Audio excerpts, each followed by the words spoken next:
I guess I'm starting because the Constitution is incredibly and increasingly important in our public discourse and in the state of our union.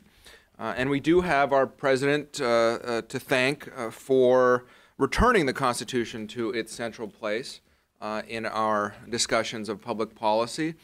Unfortunately, that's not because he's talking up the constitutional aspects of his initiatives, but because he's blatantly violating the provisions of our founding document. Indeed, it's not even something that is being hidden. So many of his advisors and he himself, when he's launching his economic initiatives, keep saying that we can't wait. If this Congress can't act or won't act, then I will, completely ignoring the idea that for most things, the president can't simply act through executive action. There needs to be legislation passed by Congress for the president to sign.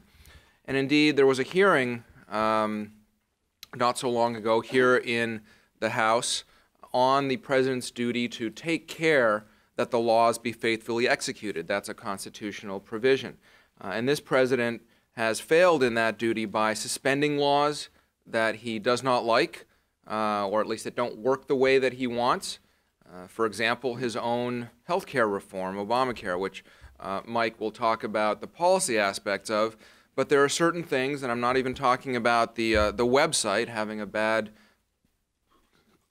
website is not a constitutional problem, but whether we're talking about delaying out-of-pocket caps, waiving Congress, the requirement that Congress be subject to the requirements of the legislation, delaying the employer mandate, changing things around on the fly when people are losing their coverage, just ad hoc announcing at a press conference that insurers are to cover those people if they like the policy that they had, and expanding the employer mandate through IRS regulation when there's no basis in the text of the law.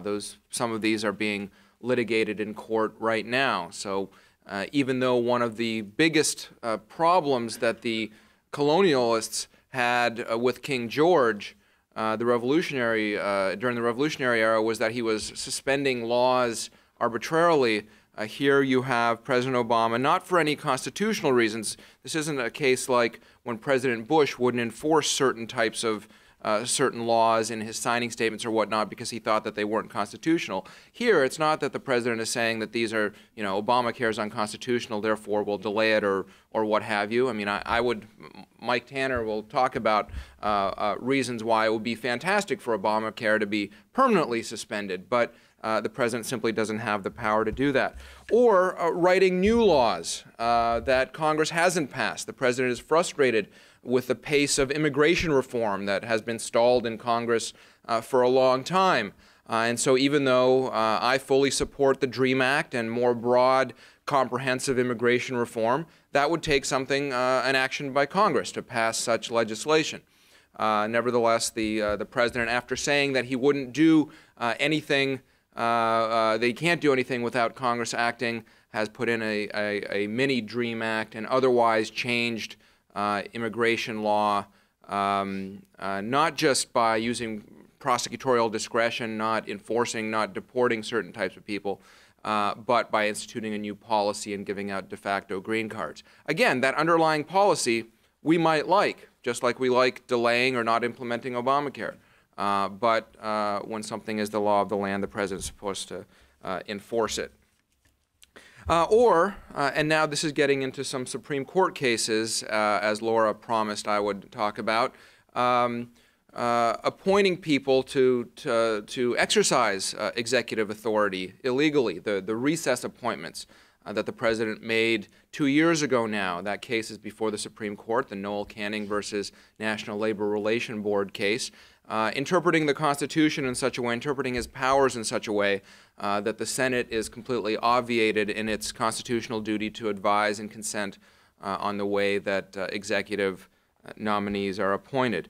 But I think in that case and in most of the others before the court that libertarians and Cato and others who care about the Constitution's structural protections for liberty are at the court now, we can anticipate good results. So whether we're talking about restrictions on political speech and limitations on how much an individual can donate in the aggregate or contribute in the aggregate to political campaigns, the McCutcheon case, whether we're talking about the scope of the treaty power and the bond case, whether the President and Congress, indeed the federal government, can do something under a treaty that it can't otherwise under the Constitution.